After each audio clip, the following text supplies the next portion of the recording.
Hello, this is Recovery Diaries in Depth. I'm your host, Gabe Nathan. Thanks so much for joining us. We're very happy to have you here. We are so grateful to have as our guest today, Coli Sylla. He's an award-winning screenwriter currently in pre-production for his directorial debut film F31.9, which is the diagnostic code for bipolar disorder. You can explore his work at colisylla.com or on Instagram @_writer. Each week, we'll bring you a Recovery Diaries contributor, folks who have shared their mental health journey with us through essay or video format. We want to see where they are on their mental health journey since initially being published on our website. Our goal is to continue supporting our diverse community by having conversations here on our podcast to follow up and see what has shifted, what has changed, and what new things have emerged. We're so happy to have you along for this journey. We want to remind you to follow our show for new and back episodes at recoverydiaries.org. There, like the podcast, you'll find stories of mental health, empowerment, and change. You can also sign up for our mailing list there so you never miss a new podcast episode, essay, or film.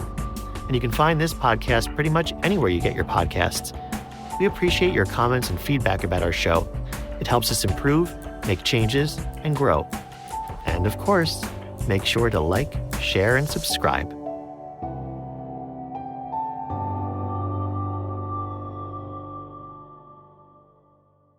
Coli Sylla, thank you so much for joining us on Recovery Diaries in Depth. I'm delighted to have you here. Thank you for having me. I'm excited. So can you just introduce yourself a little bit to our listeners who may not know you? They're going to get to know you very well through this interview and through your essay. But who is Coli? Coli Sylla. Coli Sylla is a writer and a documentarian, two titles that I proudly own nowadays. But I am just a deep thinker and observer of humanity, and I'm not trying to talk in like these vague terms, but I am really driven by the curiosity of who we are as people, and so. As a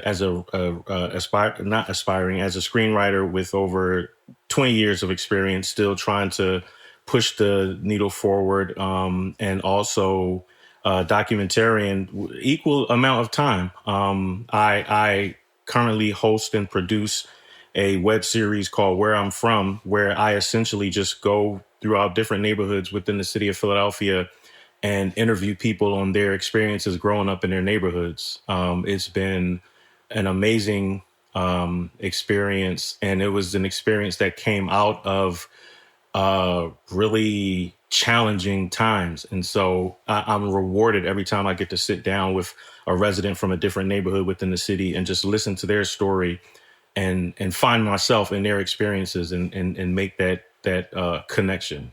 So, yeah, I hope I answered that question as far as who I am. You answered it beautifully, and you did something that I don't even think you were intending to do, but you made such an effortless connection between who you are and who we are at Recovery Diaries. Like, I feel like that intense curiosity about human beings, that desire to want to go deeper and find out who we really are as people, what moves us, what helps us grow and change, what affects us and impacts us deeply. That kind of curiosity about human nature is what we are all about. And I think it's part of like a mutual attraction that we have in here. And I think we're also, you and we are really invested in kind of that intersection of creativity and mental health and human storytelling. We're doing very similar things. Our documentary film crew at Fresh Fly going out, pounding the streets of Philadelphia, talking to people, profiling a hip hop therapist from West Philly, setting up cameras in Rittenhouse Square and just talking to random people about one thing that they do for their mental health. That's the driver, right? And that's where we're getting at life. It's human storytelling. And I'm so curious to know how you got into it and how your journey with storytelling has evolved over the years. Yeah. Okay. I got into it. Okay, so I have a bit of an interesting background. I am the son. I'm the youngest of a strict Muslim father and a dedicated Christian mother. I was born in Philadelphia, but I was raised in West Africa, and I was the my mom. She was just like this. She is just like she was very, you can do anything in the world. There's no such thing Hmm. as a dumb question. You ask away. And I would just naturally curious asking these questions. I remember one question that she always reminds me of is I asked her, like, do stars come with batteries when I was a kid? Like, how do they stay illuminated in I the love sky?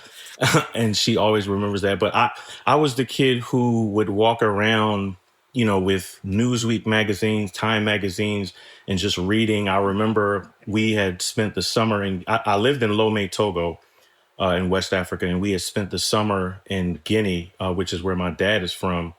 And I remember it was I can't. This was 1989, and my memory and my history is going to be very tricky. But there was a like a terrorist bombing of a plane, and Newsweek magazine did a profile of, like, I believe it was the victims or just the whole case.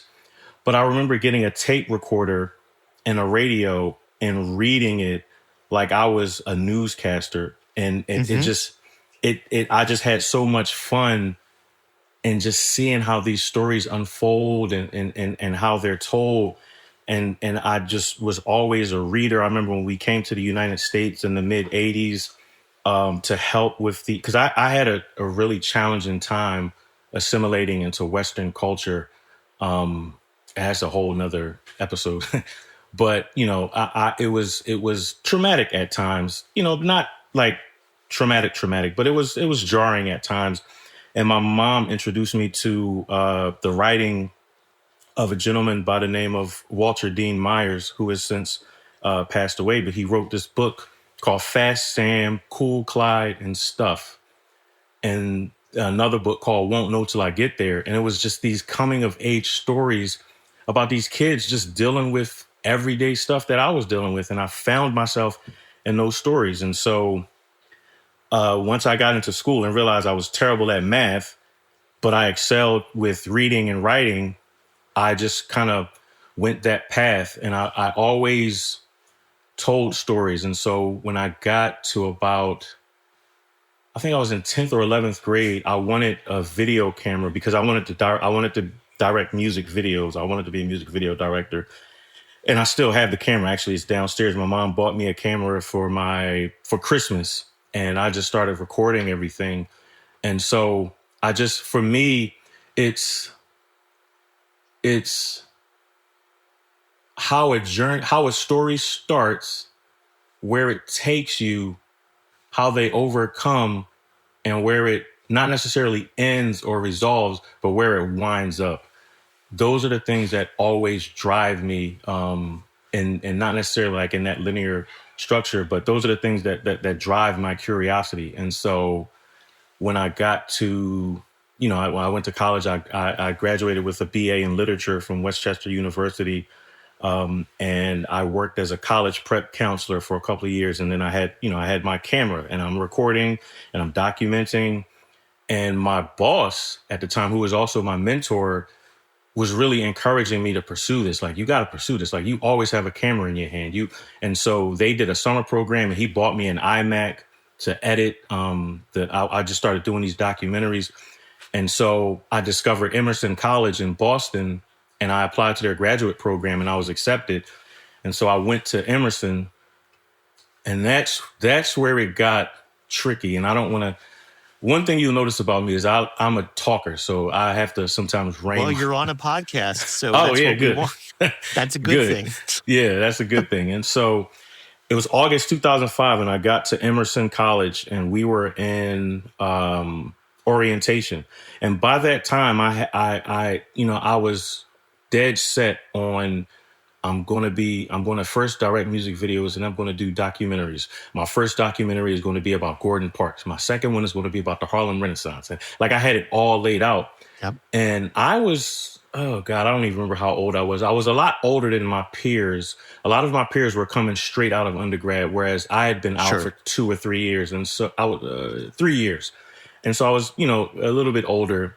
And I'm listening. I'll never forget. I'm in the orientation and I'm listening to them talk about these film festivals and these awards and these accolades. And I'm like, wow, I'm just a counselor with a camera. I've never even heard of that film festival. And I made a decision that I realized many years later in therapy that was actually a pattern. I shrunk myself. And instead of saying I'm an aspiring documentarian, I didn't. I chose not to own that title, and I diverted and found screenwriting, and I went on this 20-year journey screenwriting, but in my heart, dealing with this tiny voice that like is, you know, documentary directing, that's what you really want to do. And this is getting to like your question about like how to, anyway. So I became, I found success as a screenwriter. I won screenplay competitions. I was in fellowships. I did write a pilot that was produced. Had a really strong cast. It didn't sell, and so it ultimately didn't air. But when everything in the industry started to change, I had a conversation with a literary manager that was really, it was life-changing. And he basically was saying, you know, at the time I was in a fellowship called, it's a group called, at the time it was called Respectability. It was an entertainment fellowship for disabled creatives. And their new name is Disability Belongs, I believe. I should know this. Mm-hmm. Disability Belongs. And so I was really excited to be in this fellowship, and I had mentioned it to this manager, and he was like, you know, and I was talking about, I mentioned my mental health, and he just went off on this tangent, like, you know, keep that mental health crap to yourself. Nobody wants to hear about that. The minute you divulge that, you know, nobody's going to want to work with you, this, that, and the third. And it was so impactful that it made me, I became emotional, because it was just like, wow, like I've had this dream for so long, and to hear this is sobering, but it's also shocking and it's also jarring. But what it did is it made me realize that, number one, if anything is going to come of my dreams or the pursuit of my dreams, I'm going to have to do it on my own. Mm-hmm. I'm going to have to find a way. And so to backtrack, in 2016, I had started a podcast. The podcast was called Where I'm From, and it was just audio, and I was just interviewing people. And so I decided to take that and turn that into a web series. But in addition to that, I said, I'm going to double down on my mental health. I'm going to double down on my experiences with mental health, and I'm going to direct a short film. I'm going to make my directorial debut, and it's going to be about mental health. It's going to be closely related to my journey. And it's called F31.9, which is the diagnostic code for bipolar disorder unspecified. And so I just said, I'm going to go for it. And might I add that I might have been manic at the time, because when I tell you I had the courage of, I don't know, Zeus. I just was like, I'm going for, I mean, a true Aries. And I set it in motion, and I rallied the troops, and I got a team together, and we crowdfunded, and we raised we raised funds to produce this. And I put feelers out there, and I met a gentleman from Fresh Fly named Phil Bradshaw, and we just really, really connected. And so he's going to be the DP on the film, and it's something. Again, this is my directorial debut. This is the thing that I've dreamt about. This is the thing that I set out to do, in addition to music videos, in addition to documentaries. There's also, narrative directing, fictional narrative directing. And, I'm just like, okay, let's do it. And then I got laid off. And then things just went from bad to worse. And then I realized I realized that, like, you have this idea in your head, and I get it. You're creative. You have this idea in your head that you're going to wake up one day and it's just going to be such a lovely day and it's just going to be beautiful and everything's going to be amazing and things are just going to work. And there are days like that, but that's not consistent. Sure. You have to learn to put this stuff together in the midst of a storm. And so, I had this little idea for a production company. I invested some money into it. Unofficial Entertainment LLC. I started just building up getting used to my cameras again, because I said, that the thing with this film is I got my graduate degree from film school in 2007, and I had not touched a camera or gotten behind a camera since 2007. So how the hell am I? Excuse my French. How the heck am I? Oh, please. You don't have to worry about that on this show. Okay. Don't worry. Don't worry about the language thing. Okay. How am I going to direct the film? So I said, I'm going to do this web series as a way to build my confidence, as a way to get familiar behind the camera, as a way to sort of quench my creative thirst.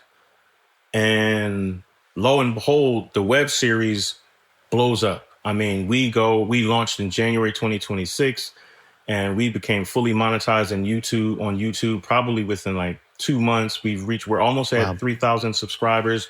We're at over 100,000 views for our videos, and I'm getting ready to release episode 4 next week. And then with F31.9, I'm working on the shot list. Phil and I have been in constant contact where I'm doing the script breakdown. We're getting ready to do in fact, I have a casting meeting later today. We're getting ready to do cast.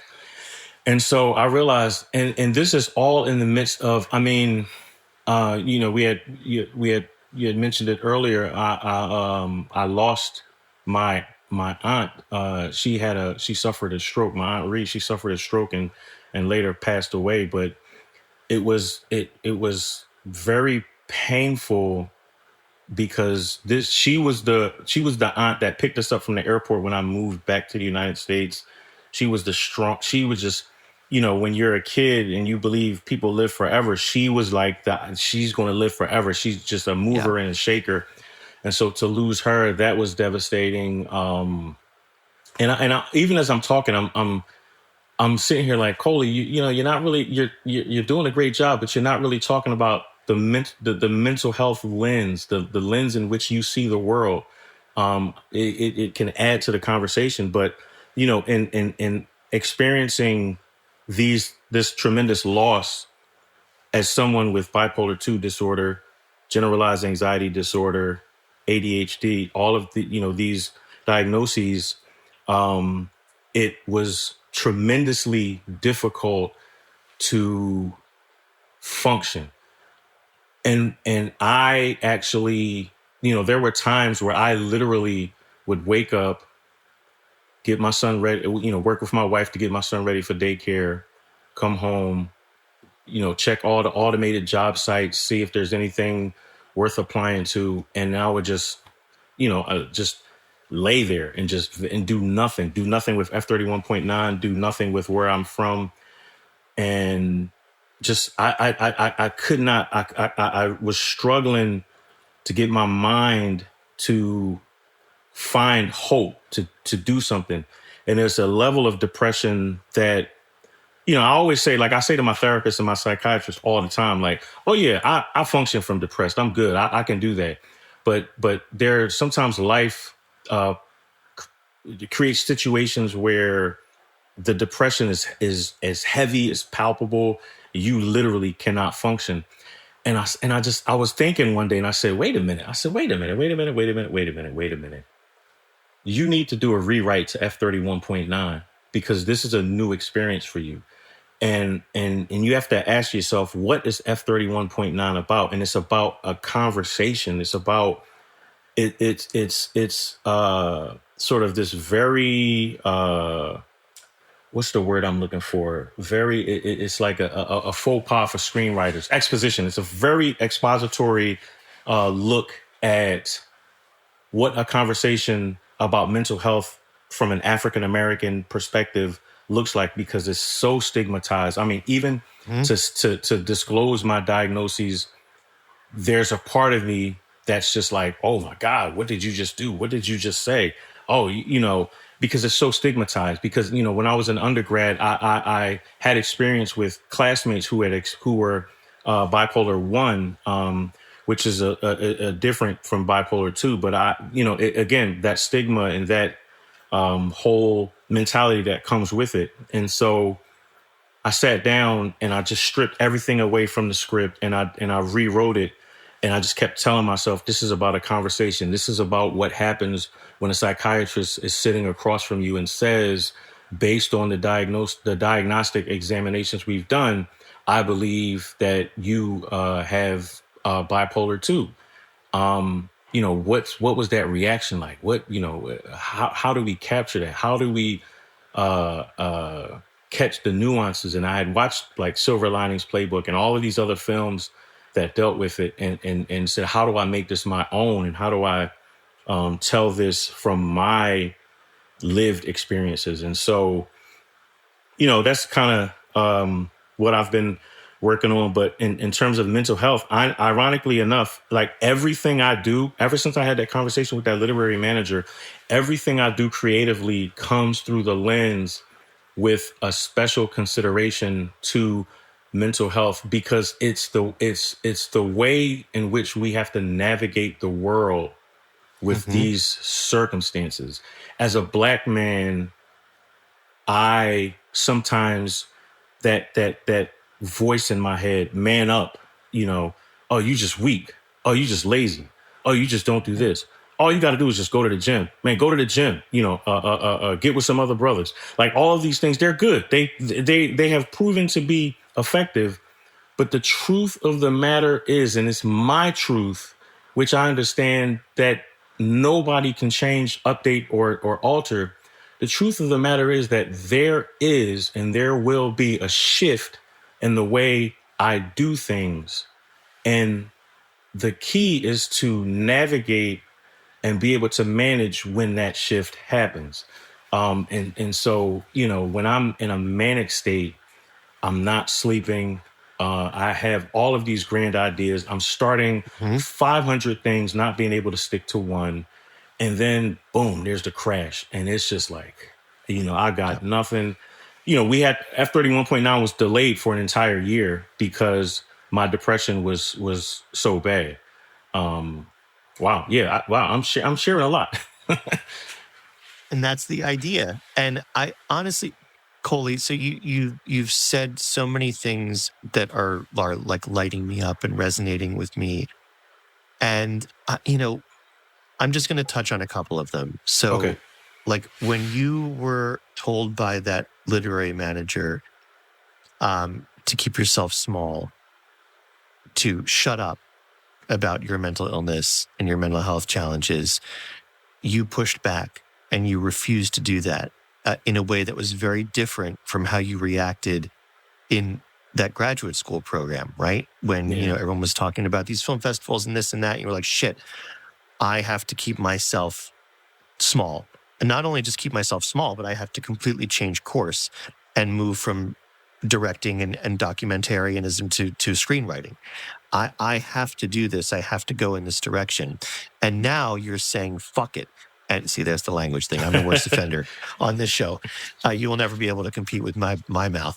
But Mm. it really, that idea of, you know, this is my life and this is my mental health and this is my experience and this is real. And like you were saying, um, with the film, okay, it got delayed for a year because of your depression. That's real. That's a reality of living with mental health challenges. That's the reality of being a father and a husband with mental health challenges. I know what that's like. I can never know what it's like to live as a Black man with these challenges, but as a creative person and as a family member, um, I know very well that the choices that we make in life or what we're able to do in certain circumstances and on certain days and what we are not able to do, that is absolutely impacted by our mental health challenges. Mm-hmm. And it would be not only naive of us, but it's almost like insulting to ourselves to deny it. This is a part of who we are. It's not who we are, but it's a part of who we are. That's a part of our reality. And the last thing that I want to touch on that you said is you were criticizing yourself or judging yourself. You were like, oh, God, I've been talking for a while and I haven't really made any mental health connections. But Coli, that self-critique monologue that happens in your head while you're talking, like while you're communicating with me, Coli is communicating with Coli, right? Mm-hmm. And is judging and is saying, you dumb fuck, you're not doing this, you're not doing that. The same voice that's saying, man up, go out with the boys, do this, do that. I've spent, a significant portion of my life fighting that voice and like engaging in a constant arm wrestling battle with it, telling it to shut the fuck up, telling it to go away, telling it to fuck off, telling it to stop hurting me, to stop bullying me the same way I was bullied in elementary school, middle school, high school, college, by other people. The worst one is up here, right? And I just want to take a second to name that and to acknowledge for you, for me, for anybody listening who struggles with that. Like, you're struggling with enough. Yeah. You're struggling with bipolar 2, anxiety, depression, trauma, grief, loss. To have that added weight of that voice on top of it, that's maybe judging where you are professionally, that's judging the things that you're saying. What should you be saying? What shouldn't you be saying? What should you say next? And it's almost like walking around in handcuffs and leg irons, of our own that we put on ourselves. And it's just so fucking hard to live like that. And I hate that you are living like that. Yeah. And I hate that I can identify with that. I don't want anybody to live like that. Yeah. I mean, it is a battle. And I have these conversations with my wife all the time because she'll look at me and she'll say, oh, where did your mind go? Where did your thought go? And it's just like, wow, like you can see, and she'll tell me that, when I can tell that you're, dealing with something anxious or something troubling you because you clench your left, I'm left-handed. So she'll notice that my fist is clenched, and it's just like, wow, all of these telltale signs. But that voice, I've spent, my journey in therapy started in the year 2000, and it'll be explained in the essay. But it's something that I've worked on in therapy and identifying that voice and really, really understanding that, okay, I'm going to be living with this voice, but this voice doesn't necessarily yield or wield the power. It's very elusive. It's because it's not my voice. It's my mom's voice. Oh, you don't want to do this. It's my wife's voice. Oh, we have to do that. It's not them, but it's using their tonality. It's using their familiarity. It's using it's invading their ability to provide a safe space but I know it's the voice. It is literally the that voice started. And if to turn this into like a story, to turn this to make this easy, to turn this into a story, that voice started as a protector. You know, Hmm.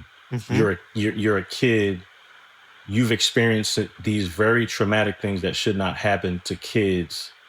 I'm gonna protect you. You're the best. We're in this together, buddy. Um, and so I let my guard down as a kid, not knowing, of course. And you become friends with this, and it turns into it introduces you to imagination. It introduces you to curiosity. It shows you all of these amazing things, and you fall in love with it. And then you want to go and fly, and it's like, oh, wait a minute, this may happen, that may happen, this may Hmm. happen, that may happen. And you find yourself, oh my God, you're in this tug of war. I want to do these things, but I keep getting you keep pulling me back. And so when I had that fucking moment, and I've had some really life defining fucking moments that again reveal the pattern. But if I'm angry enough, I'm fearless. And when that fearlessness kicks in, then the magic happens because the voice doesn't have any power. I've committed to a decision. I've committed to do something. And so that literary manager, once he triggered my emotional response, that's when I knew, oh no, I'm actually going to lean into this because everybody's running away from it. Nobody wants to talk about mental health. Nobody wants to talk about, bipolar disorder too, because, they just say, you're up, then you're down. And it's just like, oh, it's so much more than that. And so I said, the land is fertile. Like the fields are vast, they're wide, they're open. There is no definitive perspective. I mean, there probably is. I don't know. There is no definitive perspective on what this looks like within the Black community. There's my opportunity to do it. So it's almost like this was fate. But there's still times like where it's really like sometimes like I'll Google myself and I'm like, I wonder if an employer Googles me, if they Google me long enough, they'll realize that I have a lot to say about mental health and my own personal struggles. Hmm. And then that's going to make them think a certain thing and they're not going to want to hire me. I fucked myself. And, I struggled with that for a long, long time. And then I said to myself, like, this is the most freeing you've ever been. And this is the most liberated you've ever felt. Yeah. Embrace it and build around that Hmm. instead of hiding or instead of living under, instead of shrinking yourself. Like no more shrinking yourself. And Yeah. you shrink yourself to because like I said, I was the impulsive kid. I was the kid that shouted out answers. I remember when I was a freshman in college and I was referencing the autobiography of Malcolm X, and some of my classmates had never heard of Malcolm X. And I'll never forget, I'm not going to say her name, although I remember her name. I'll never forget. She was like, I hate him. I hate him. He thinks he's better than everybody because, he talks so like she was criticizing the fact that I was referencing the autobiography of Malcolm X. And again, I shrunk myself. After that, I did not become, I didn't quote anybody else. I didn't bring up anybody else because the best thing to do is everybody get along. Everybody make it to the bus on time. Everybody make it to the calf on time. And then I realized like I am a disruptor. Disruptors have this wonderful gift of making people change their perspective. I have to disrupt. Like I have a perspective that's not like the norm. That's my calling. Like, it's not a weakness. It's actually a strength because to have somebody say, well, what about this way? Or do y'all notice that? And nobody noticed it or nobody consider it, and so it's something that I'm trying to embrace. But again, it's not easy because I've spent my entire life, making sure that I was I achieved a little bit. In high school, I was on the TV show Wrap Around with hosted by Yuki Washington. I was a panel member on that. I played football. I went all public my junior year. I've accomplished these things, but then I reached this point, and I was like, come down, come down, come down. And that literary manager made me realize that no more. Like, I'm not doing that anymore. It doesn't serve anybody. It doesn't help or inspire anybody. And so when I decided to do Where I'm From, I said, first of all, it's been 20 years since you edited something, shot something, filmed something, framed something. It's going to be terrible. And I said, it will be terrible. Let's do it. And so at the time I had signed up to this social media platform called Threads. And I was just just threading. And that community was just so supportive and embracing, like, yeah, just do it. Just put the content out there. Just share. Just, you never know. And so when I put out the first episode and we hit 35,000 views and you go to visit it on YouTube, it's the Mount Airy episode, and you see people saying, thanks for connecting me to memory lane. Oh, I haven't thought about my grandma in so long. Oh, I haven't, the reward, I was just like, oh my God, like, wow, this is awesome. Because I had this intention. The delusional part of it is that I want to visually craft a story that's going to make somebody connect with a memory or experience that is joyful, that is nostalgic, and it's going to inspire them. That's my intention. How am I going to do that? The way I frame the shot, the way I color grade it, the way I structure it, the way I ask the question, the tempo in which I introduce the narrative. And it worked. Like, people resonated with it and they responded to it. And that's magic, because it doesn't always happen. It's a struggle. Like, it really requires a mastery of energy and an ability to listen. And I have ADHD. Like, I don't always listen. I listen to respond. I'm just listening for keywords for you to say, and I'm just going to rapid fire. And so I have to work against that. Even with cameras, sometimes the settings become very overwhelming, and like this sense of like dyscalculia kicks in where everything just is like moving, and I can't make sense of it. And so I connect with my feeling. What are you feeling? What does this feel like? What does this scene feel like? And let that guide the way you're going to set up the shot. And so sometimes it's hit or miss, but it's getting a lot better. But yeah. Right. And I think it's such a wonderful experience. And I love that you said to yourself, it's going to be terrible. Let's do it. Because that is where creativity starts. And it's such a wonderful way to push back against that voice that we were talking about earlier that says, you're shit. Everything you do sucks. You're a failure. You're this, you're that, you're this, you're that. Oh, okay, maybe. Let's do it anyway. And I wanted to say something about another thing you brought up earlier when you were talking about prospective employers Googling you and finding things about mental health, and they will find the essay that you're going to be reading right now. Well, as soon as I'm done talking, I want to lead right into it. Yep. We work very hard to ensure that like our essays are SEO optimized, right, for searchability, so that people who need the kind of inspiration and hope and help from our storytellers find these pieces, right? So they're going to come up in Google results.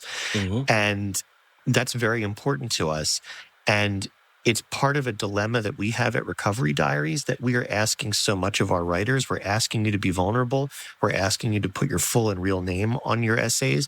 We're asking you to put photos of yourself in your essays, because we truly believe, fuck stigma, fuck hiding behind a pseudonym, fuck writing anonymously, fuck using stock images. These are real stories about real people. And there's nothing to be ashamed of from living with a mental health challenge or challenges, right? However, the double side of that sword is it can make things hard for you and for other storytellers. Hard to get work, hard to find a romantic partner. People are Googling people that they want to be interested in or sleep with or whatever. And I guess, what I've told people And what I really believe, and it may be really easy for me to say this, being gainfully employed by a mental health organization, but would you really want to work for someone who would judge you or stigmatize you for having a mental illness? Maybe it's good that assholes like that are going, oh, Coli's bipolar, not going to hire him. You wouldn't want to work for that piece of shit anyway. Yep. Because they've got fucked up, archaic, stupid ideas about mental health challenges, people who are living with these issues. So in a way, I guess you can say it's good. Fuck them. They don't get to have someone as special and as unique as you are. And with that said, I can't think of a better way to introduce your essay. It is on our site called recoverydiaries.org, and the essay is called The Death That Gifted My Purpose, Living and Writing with Trauma and Bipolar Disorder. And I'd love to hear you read it. All right. I'm going to bring it up really quick because I Whenever had you're ready. Okay, I had to switch from my iPad where it was up to my laptop. So bring it up now. I keep it bookmarked. Let's see. Okay.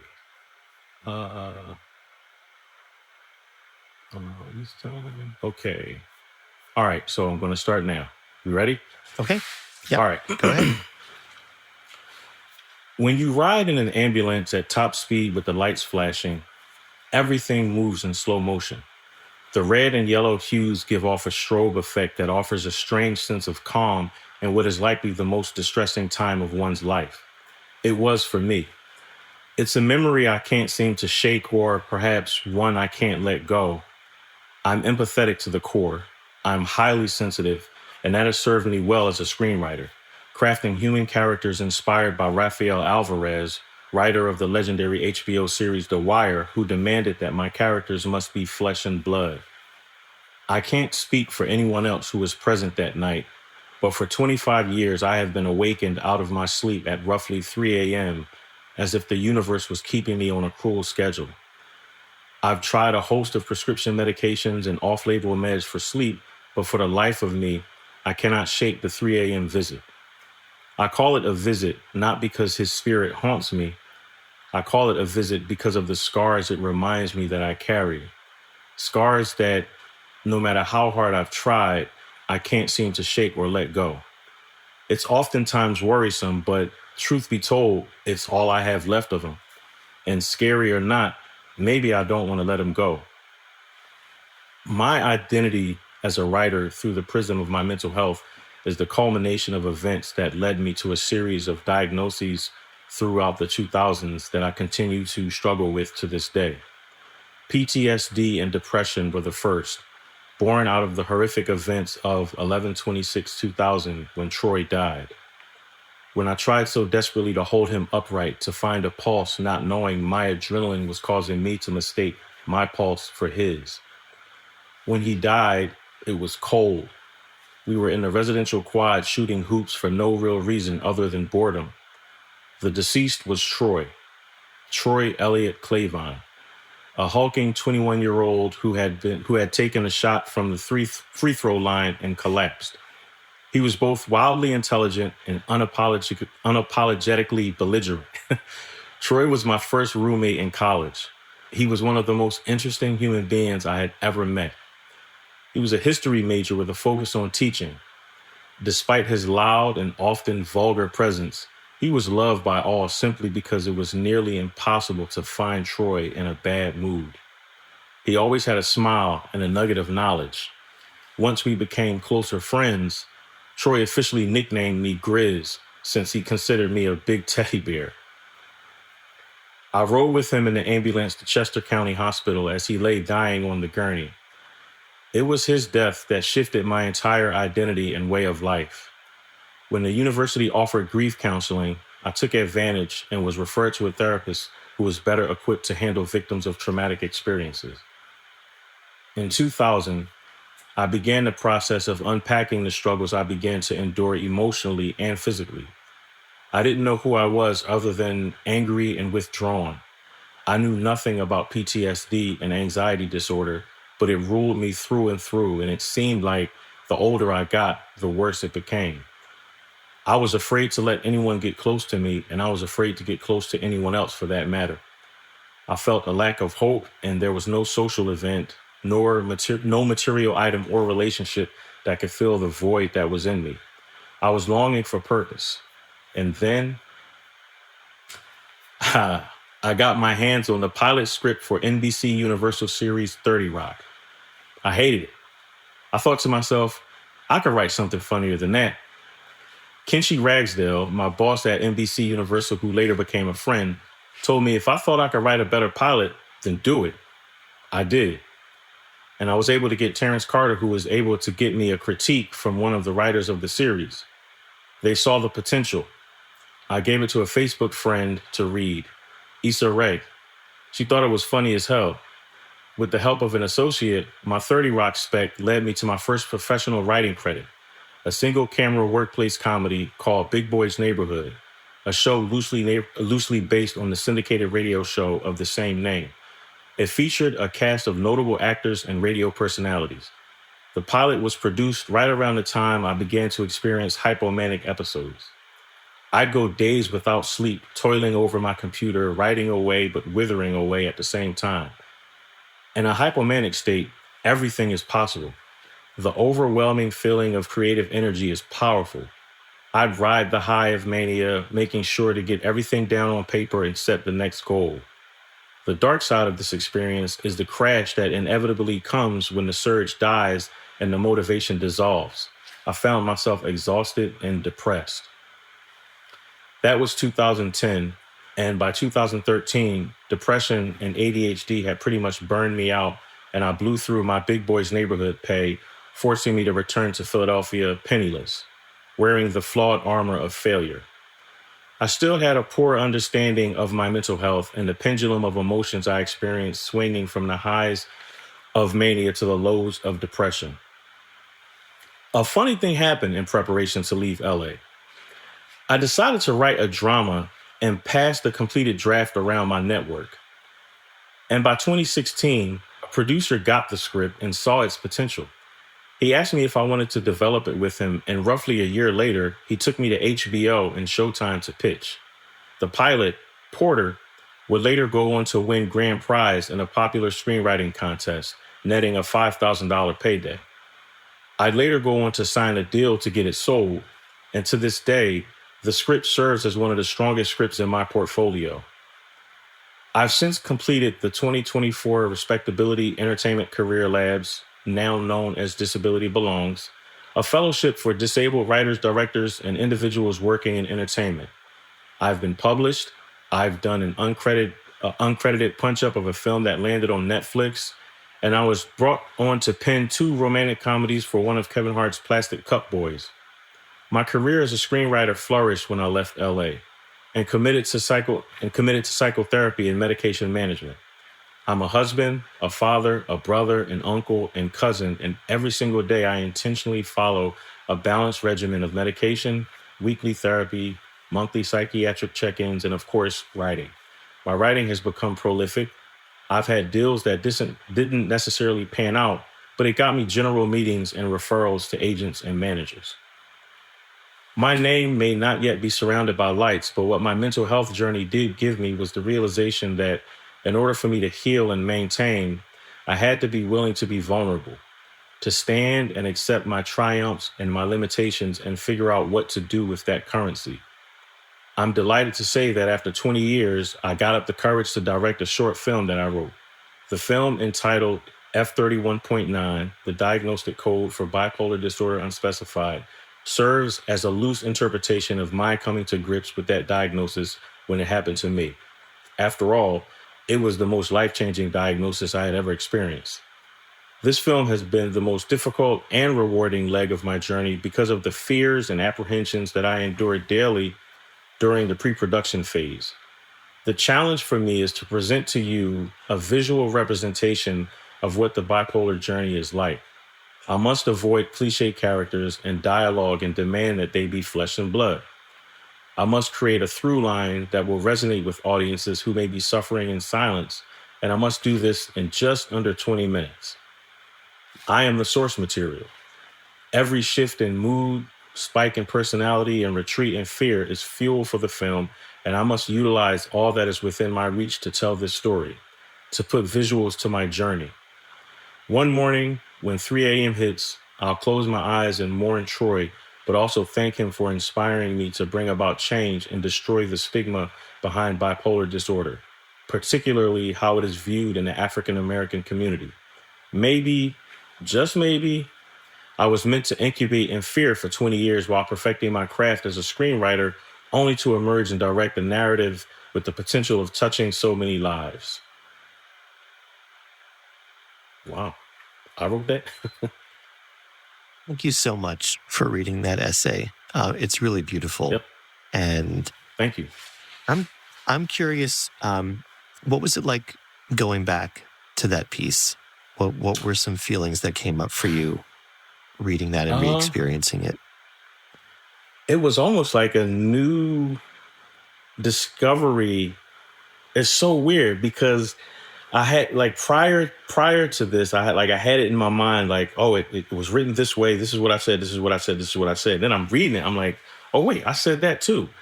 So I had prepared and braced myself because it is the most vulnerable piece of writing that I've ever put out there, but it has, it has resonated with people. And just to touch back on what we were talking about earlier, I had applied for, it was a nonprofit I had applied to. It was a communications associate. And the person that I had to submit my resume to, she sent me an email one day and she said, please forgive me for saying this, but I came across your essay on recovery diaries. And I just want you to know that, she said, like, she's something to the effect of like, I'm a bipolar bear too. Like us polar bears have to stick together. But she was so moved by the essay and by the vulnerability that she mentions. And she was like, I can't guarantee you're going to get the job. I can't guarantee you're going to get an interview, but I just wanted to let you know. And so it was that kind of made me realize, like, every time I do something vulnerable or that deals with my personal truth, it resonates with somebody. And you only really need it to resonate with one person because that one just gets multiplied. And so, her, I didn't get the job or the interview, but her words let me know that I was on the right track. And so as I was reading it, one thing I did notice is that fear, the two things that are not present, that fear and that judging voice was not present during the reading of the essay. And so that surprised me because I was prepared for it because it's such a vulnerable piece of writing for me. I love that voice wasn't there. And I really love what you told me about that woman who let you know that, because it's such a stark difference to what we were talking about before, about that fear. What are employers going to think? What are the consequences going to be? For you to be really shown that there's someone here that this resonates with and that moved that individual, that human connection is so important. And I think you're doing that all the time. I think that's happening all the time. You just may not hear about it, but you got the opportunity to hear about it here. I'm curious to hear from you, and maybe you've done this in your personal life with other Black men who you know and who are close to. What would you say, or what have you said to a Black man who is living with something? Maybe it's a mental health challenge, maybe it's a traumatic experience from their past, who has views about it that maybe you think are unhealthy or unhelpful, maybe views that come from culture or come from family or from religion or media or whatever it is that's contributing to it. What would you want to tell them? Man, yeah, that's that is literally the challenge, because it's when I tell you, like, I really struggle with that, like, with, with everything that I'm doing. There's this, we as black men have to be just immovable, unstoppable, withstand. There's really no time in this journey for weakness or vulnerability. And so those conversations unfortunately don't happen as often as they should. They're happening more now, but historically, when they did happen, it would be like just a shrugging of the shoulders, like, oh man, I'll be all right. And Right. I'm not mocking when I use that tone. It's just a storyteller in me, giving it a Yeah. voice. And so, but what I would say is that first, the very first thing is your perspective, your truth that's yours. And the only thing that I can offer and bring into our relationship is my truth, and our truths would just have to sort of coexist. And Hmm. in doing so, we open up to different perspectives, because here's the thing, and I'm fascinated by this. I do a lot of research when I'm writing, or even when I'm putting together an episode. I do a tremendous amount of research. If it's YouTube videos, or if it's case studies, or just whatever trends. And I listen to the testimony of a lot of black men who didn't necessarily have my lived experiences, but who have lived experiences I grew up with. I spent a bulk of my developing years in a two-parent household, but then in 1986 to 1998, my dad was only present once a year because he stayed in Africa to work to earn more money. And so, I had a fatherly presence, so I could kind of relate, but it wasn't that type of instance where, I was forced into situations, or to do things to, like, maintain or survive. I never had to do that. And so I'm fascinated by these stories of my peers, and guys that I don't know, and how they overcame and how they survived, and in learning that the language that what they did, what their bodies and minds naturally did, was develop a system of protection. Because in Hmm. order for you to make it from point A to point B, is you have to survive. So we're going to have to do that. And if we want you to survive, with you believing that crying is weakness, if that's going to get you to B, then that's going to get you to B. For me, crying is not weakness, so I still make it to B. So you have these two perspectives that are kind of in conflict with one another, which is the healthy perspective. And so you look at it, and this is where it gets so tricky and intricate, because when you do look at it, you have, my brothers, black men, who present healthy, who present in great shape, who present just on top of the game. But when it gets granular, when it gets to challenges, and how they're dealing with it, and how it's impacting them, and how they're surviving, that's where it gets important, and that's where it gets interesting, and that's where the connection has to be made.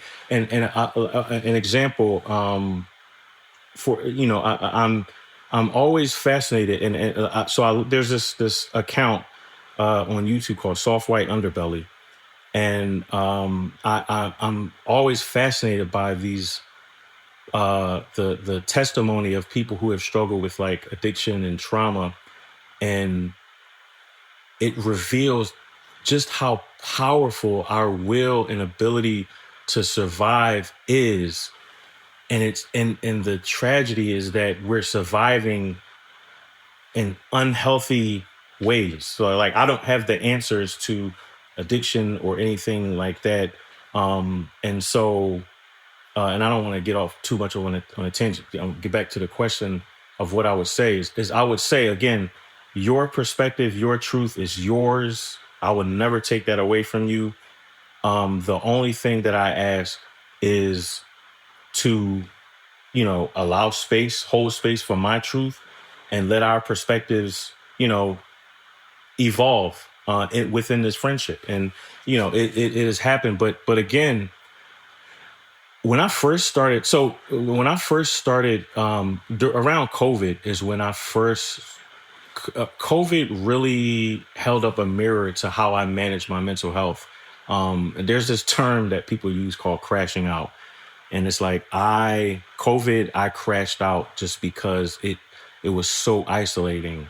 And I realized, I came to a realization that in months and years after reflection and looking at some of my online behavior, and it's just like, yo, I was really manic, or I was really depressed. Like you can see it. For a good week or two, I'm constantly updating my Facebook, or I'm constantly posting something.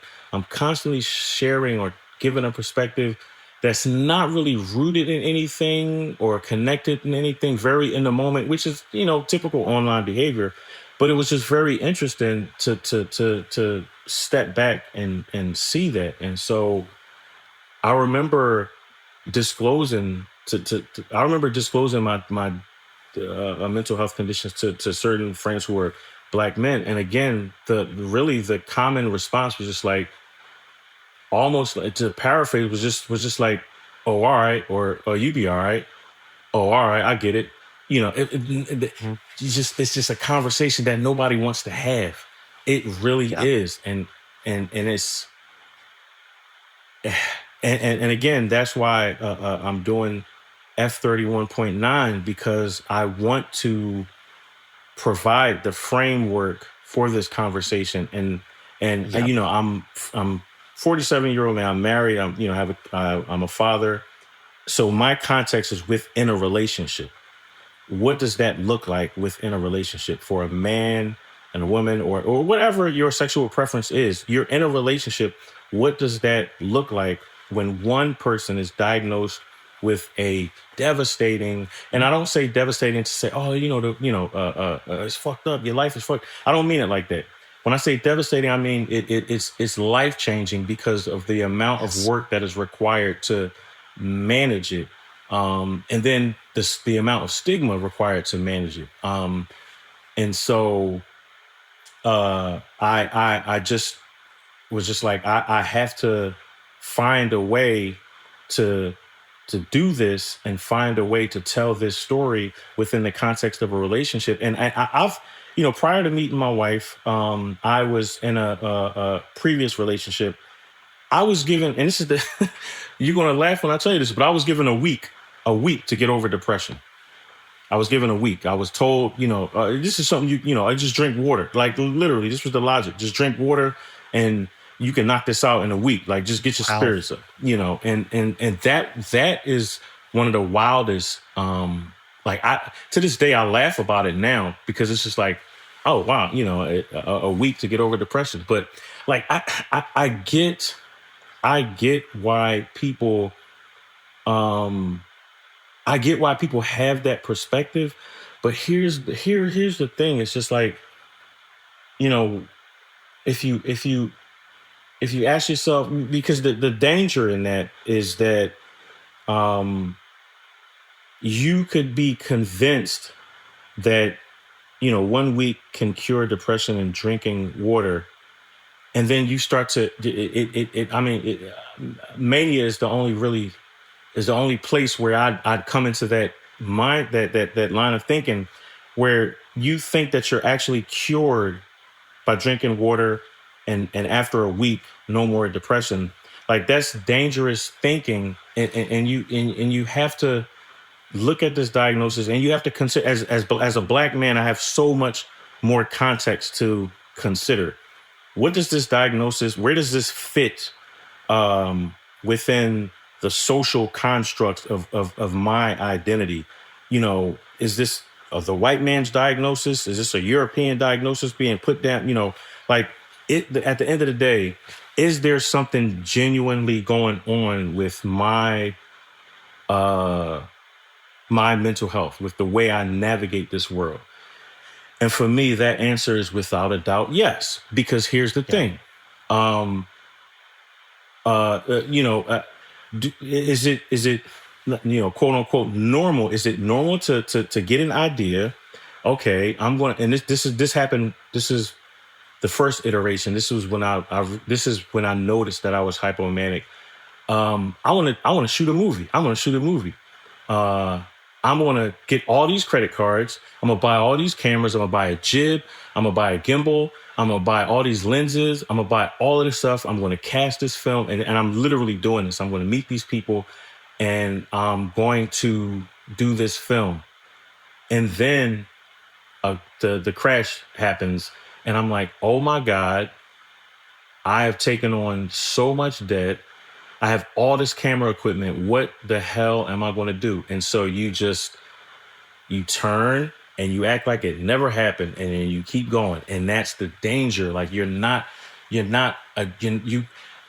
being honest with yourself is probably the hardest thing in the world to do, because when you can't lie to yourself, it's and so, I hope I'm not all over the place, but like for me, when I never forget the psychiatrist who diagnosed me. It was shocking, but as I walked home, I'll never forget. It just felt like all of this weight was just falling off, because it was like, okay, that makes sense. Oh, that makes sense. Yep. So it's like, okay, all right. So now, how do we manage this? And so, I mean, look, don't get it twisted. Bipolar 2.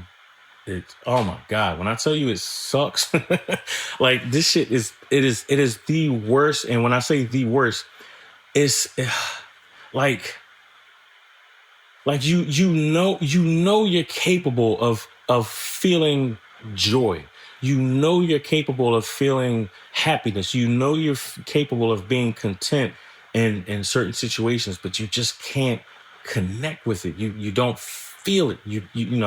And then when it comes, it's like lightning in a bottle. The surge is so strong. You have to manage it. And so it's like lightning in a bottle. You take the cap off, the lightning just shoots out everywhere, and it's just like hard to manage. And it gets, there are days there, like for example, my medication regimen is very effective right now. I have not had a hypomanic episode in quite some time. And last night, as I was planning out my day, I was just like, okay, how's your sleep then? Because sleep is always an indicator for me. And I guess for a lot of people. But it's tricky for me because, again, I got that 3 a.m. thing. And so I'm always up at like 3 a.m. And so I'm looking at, okay, did I go back to sleep? Was it restful? Was I worried? Did I work? And so I haven't had an experience where I was up for days at a time. Like I tell my wife, for me, it's like somebody cut all the lights on and didn't tell you where the light switch is. And so it's just constantly on. And so I haven't had that experience in a long time. But the weird part of it is like, I kind of, because I don't want to say I kind of miss it, but I finally found that medication regimen where I can manage it. And I don't quite know what to do with that because I'm so used to the volatility and functioning in that space that it's just like, And then there's the additional diagnosis of ADHD, and the generalized anxiety. And ironically enough, again, through therapy and medication management, the anxiety is not as bad as it used to be. So it's just really navigating the depression, not even navigating the hypomania. It's the depression. When the hypomania, the good thing about my current situation, when the hypomania kicks in, I'm not spending a ton of money. I'm not going in for I'm not doing any of those things that I used to do. What I do find myself doing in hypomanic phases is overextending myself, overcommitting. I get extremely confident, and Yeah. I don't go to the assistant of the VP. I go directly to the VP. I cut out the middleman. I introduce myself to the person at the top. And sometimes that works, and sometimes that resonates. And sometimes you get an email the next day saying, "Hey, got your email, really inspired by your journey. Let's set up a Zoom." And I'm like, "Holy shit, I'm about to have a Zoom with the SVP of this major production company. What the hell am I going to talk about?" I have shot myself in the foot more times than you can imagine. Oh my God, man. And I'll wrap this up, but I'll never forget. Prior to pitching HBO, years prior to that, I was brought into a general meeting with HBO, and it was a panel of executives, just a meet and greet. And as I reflect, I realized, like, man, I was in the middle of a hypomanic state. I had these grandiose ideas that I can do this and I can do that. And I realized I was in that meeting and I had no idea.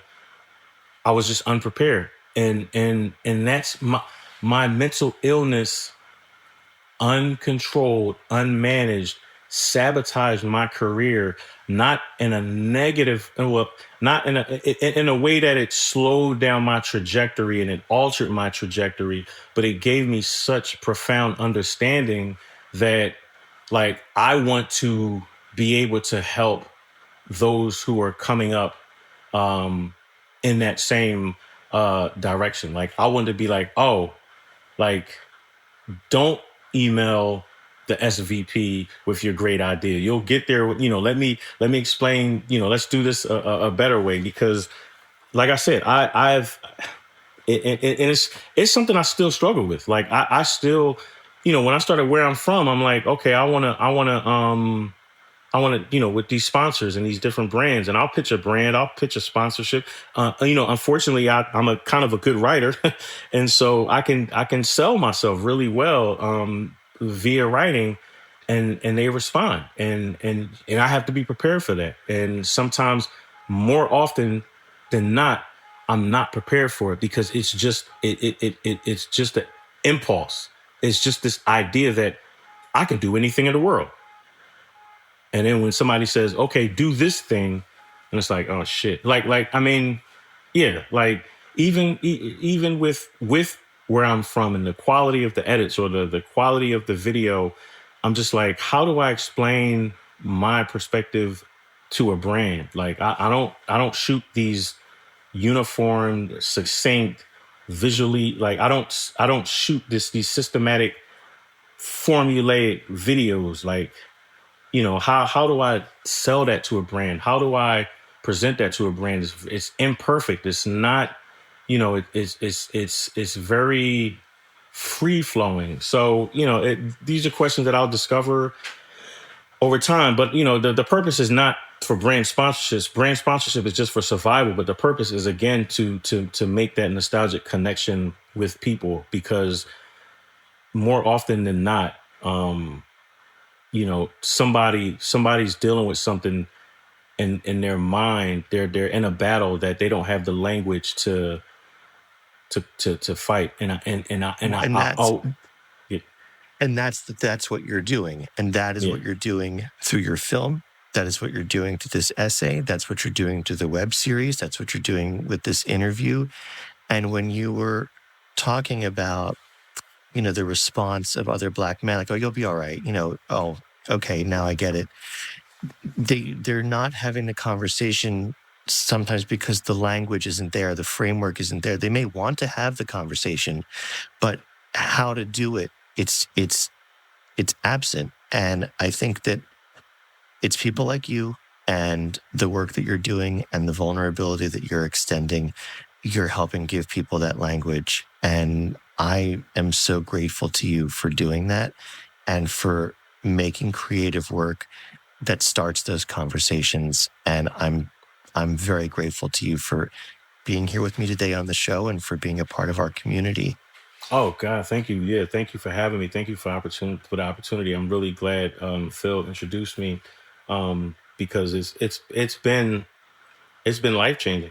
It's just taught me the power of my own individual truth, and that no matter at the end of the day, like this truth that I hold is like so amazing because nothing can change it. Like it's me, it's my testimony, and I get to help people with it, and I love love to do it. Like I love to do it. And thank you so much for doing it here. Thank you for spending some time with us. It's a pleasure having you. Thank you. It was a pleasure to share. Thank you again for joining us in conversation today. It's beautiful to see the progression of our contributors. We are so grateful to Coli Sylla, an award-winning screenwriter. He's currently in pre-production for his directorial debut, F31.9, the diagnostic code for bipolar disorder. You can explore all of his work, including his very successful web series, at colisylla.com or on Instagram @_writeawriter. Before we leave you, we want to remind you to check out our website, recoverydiaries.org. There, like this podcast, you'll find additional stories, videos, and content about mental health, empowerment, and change. We look forward to continuing to grow our community. Thank you so much for being a part of it. We wouldn't be here without you. Be sure to join our mailing list so you never miss a podcast episode, essay, or film. I'm Gabe Nathan. Until next time, take good care.